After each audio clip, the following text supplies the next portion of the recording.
So guys, gusto nyo bang malaman kung paano ko ginawa itong nasa likod ko ngayon? So ituturo ko rin sa inyo sa papamagitan lang ng cellphone natin, at dapat meron tayong gagamiting apps, yun ay CapCut. So kung wala ka pang CapCut ngayon, mag-download ka na. So umpisa natin itong tutorial na to. So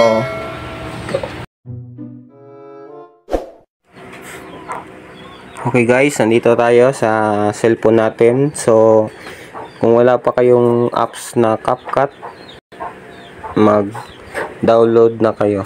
So start na tayo guys. Dito natin CapCut.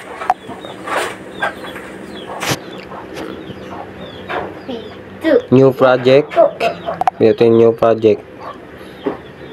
Tapos pinutin natin yung video na ilalagay natin. So video na ilalagay natin to. Pinutin natin yan. Tapos add. Okay, linisin muna natin. Op, dyan. Pinutin mo yung video. Tapos pinutin natin yung split. Pinutin ulit natin yung video na i-delete natin.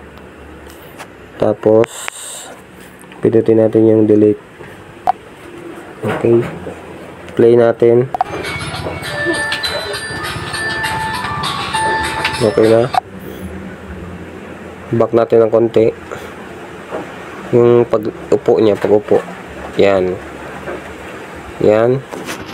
Tapos pindutin natin yung overlay. Pag pindutin natin yung overlay, add overlay. Pili ulit tayo ng video. So ito napili ko. So pindutin natin yung add. So napapansin nyo medyo maliit, ipalaki lang natin. Yan, play.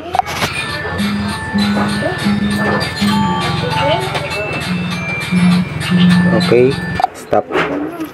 Tapos kung napapansin, natakpan na yung unang video natin. Pindutin natin, hanapin natin yung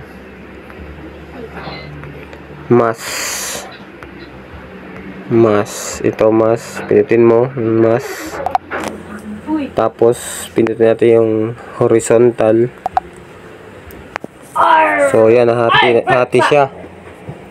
So i-rotate lang natin, rotate pa hanggang gumitna siya. So yan, okay na siguro yan. Adjust natin. Yan. So napapansin nyo parang may putol siya sa gitna. Pindutin nyo lang yung arrow. Lain nyo konti. Siguro yan, okay na yan. So okay, check natin. So play natin ulit.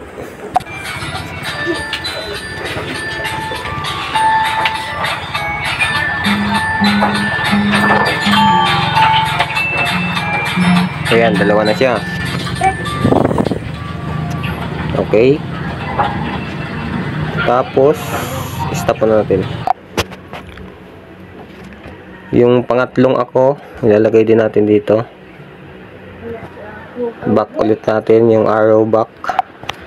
Tapos add overlay. Okay, pili kayo ng video. so guys, gusto nyo bang malaman kung paano ko ginawa ito? Yan. So guys, gusto nyo bang malaman kung paano ko ginawa ito? Okay, stop natin. Natakpan ulit yung video. So hanapin natin yung cut out. Pinutin natin yung cut out. Tapos remove background. So yan, natanggal na yung background. I-pwesto lang natin, medyo palitin lang natin yung ano ko. Tapos pwesto natin sa baba. Yan. So check natin. Pindutin natin check. So back natin. Play natin ulit.